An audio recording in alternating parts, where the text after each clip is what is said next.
Hello YouTube, this is my first video of actual content, and today we're going to talk about why the social justice warriors are wrong about ableism. This is coming to you from a guy who is blind himself.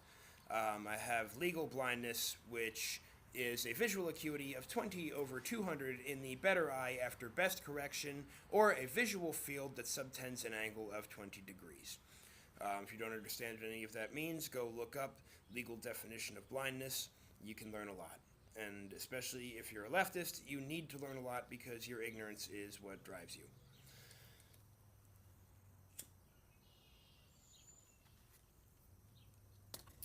Sorry. Talking about this without a cigarette just isn't possible because it's such a pernicious ideology. And it's an ideology that I used to believe in. Back when I was in school, I was at Northern Illinois University where I studied where I studied education of visually impaired and blind students with an emphasis in technology, and I worked primarily with adults. I didn't graduate. I left by choice. And that's a story for another video, but we're here to talk about ableism. I don't want to lose people to the ADD ramblings that I have dealt with in the past 3 attempts that I did to make this video. The last one was 15 minutes and it was just absolutely appalling, so I'm hoping we can stick more to the point on it now. But I used to believe that by nature of my disability I was oppressed.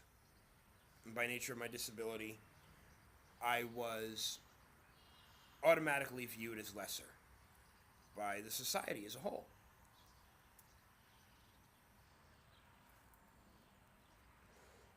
This isn't true.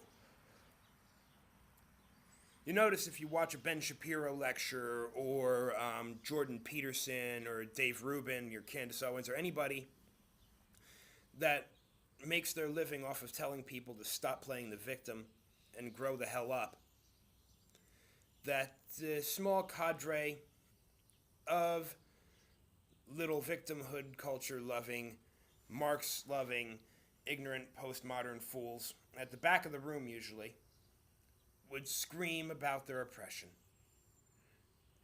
And they hold on to it.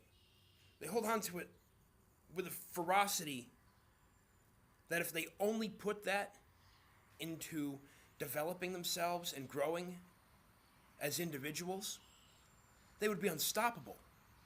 But no, victim mentality doesn't create unstoppable people.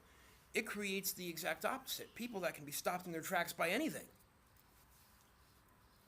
Black people screaming that they're oppressed because 6 generations ago somebody in their family was a slave. You're not oppressed. Disabled person screaming that an automatic teller machine isn't accessible with a screen reader, so they're oppressed. You're not oppressed. I used to talk about that kind of stuff. I used to talk about how the lack of accessibility of pin pads and other things in the public sphere is a way of the society oppressing blind people and keeping them from doing... No, that's bullshit.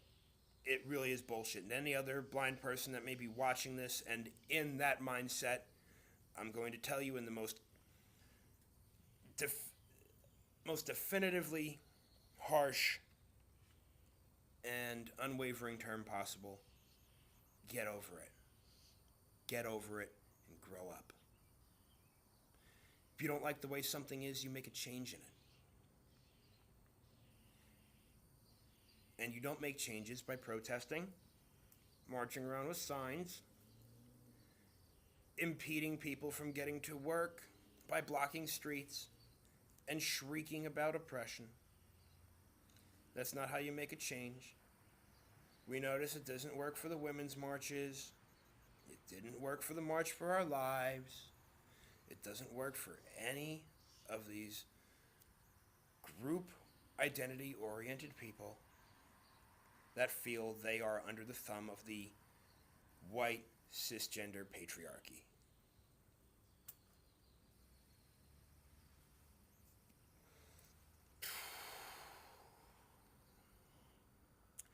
What got me out of the world where victim culture was the way to be? What got me out of that mindset? Stupid notifications. I should really mute those next time I do a video. And yeah, I'm using my phone because I wasn't going to spend a bunch of money on a vlog camera and lights and a whole bunch of nonsense if this isn't going to go anywhere. So if anybody's actually interested in any of the stupid shit that I'm babbling off here, and you think it is the opposite of stupid, rather you think it's informed and interesting, then let me know. And I might invest in something. But right now we're doing this in my garage. And this is my garage. This isn't my parents' garage. My father lives in Pennsylvania still, and I live in Wisconsin with my wife. We live in an apartment that we rent, we pay. We don't have others doing it for us because we believe in the power of the individual. If you look at my resume, it is just as filled with experience and variety of experience. And according to a job coach that I spoke with a while back, in many ways more experienced than average non-disabled people, because I'm very open and willing to experience new things. And so I have worked in many different fields. That's something that the idea of ableism doesn't allow you to do. And all it really focuses on, Steve Shives did a video on this that Jeff Holiday debunked, and I really enjoyed Jeff's view of it. I might link it in the description if I remember to do so. But if you are interested in seeing it, you can look up Jeff Holiday and Steve Shives Ableism. It'll pop up. I know it's on Jeff's channel too. But all that they talk about, all that Steve, the proponent of ableism, talks about is terminology and vocabulary. It's all how to say something so you don't offend people. He mentions accessibility and accommodation in a way. He says that accessibility is the barrier to people with disabilities. And in some ways, that's maybe the only thing that I agree with. But it's all talking about how to not hurt people's feelings. I have been called some incredible names in my life.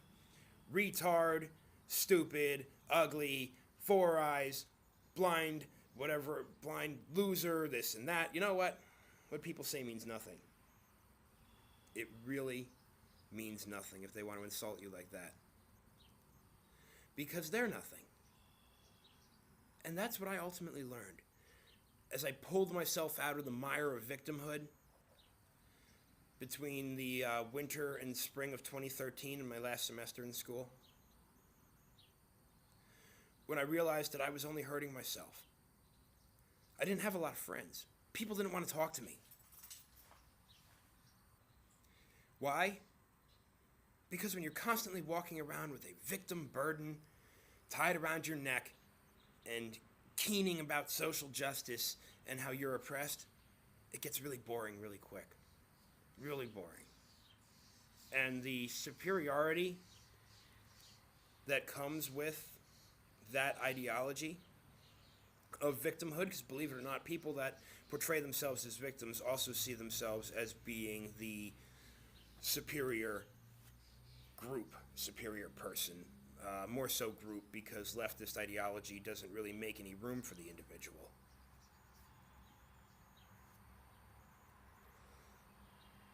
It's all about their group identity. I don't consider myself a member of the blind community. The blind community can fuck off.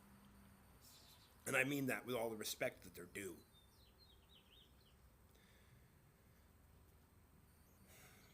That's not to say that organizations like the National Federation of the Blind that provide education and job placement opportunities and legal assistance and things like that to people with disabilities that have faced individual instances of discrimination, which is different than the ideology that says everybody is naturally discriminated against that has a disability because that's the way the white Anglo-Saxon patriarchy has formed itself.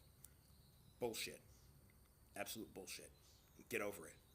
George Carlin said, it's bullshit and it's bad for you. And he's right. He's 100% right. One of the wisest men that ever lived, now dead. And Nancy Pelosi is still walking this world. Why would a just God take Carlin but leave us Skeletor? I'll never understand. But while she's ensconced in Castle Grayskull talking about how members of MS-13 have shreds of divinity in them, you got people marching around and complaining and whining. It does nothing. It really does nothing.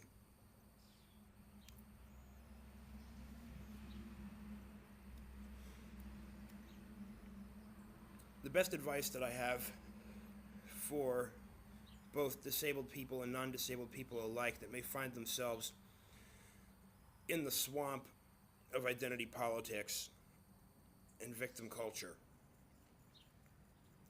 The best advice I have for you is get out of the group and go out there. Go out in the world and experience things. Talk to people. Because the more I talk to people, the more I realize that our society is generally accepting. It's more than accepting. People will tend to bend over backwards to make you feel comfortable, and it's not because of the work of identitarians that believe that group identity is more important than that of the individual, or that we need to be compassionate and we need to be kind rather than honest. I don't believe in being mean as a means of achieving an end, because when I was in identity politics, that's when I was the meanest. I was the meanest and nastiest person. I had screamed at people on buses for trying to help me. I had yelled at somebody that was in my way. One case in particular, I remember I said, "Bitch, you got 20/20, get the fuck out of my way," and she was just standing on the street. A lot of you social justice children out there are going to grow up one day.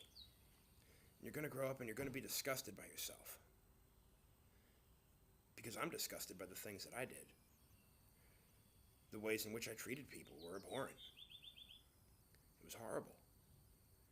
And this worst part of it, which maybe I can explain to my conservative friends here that haven't delved into that world, the worst part of it is I felt completely justified. Felt completely justified in my mean-spirited nature.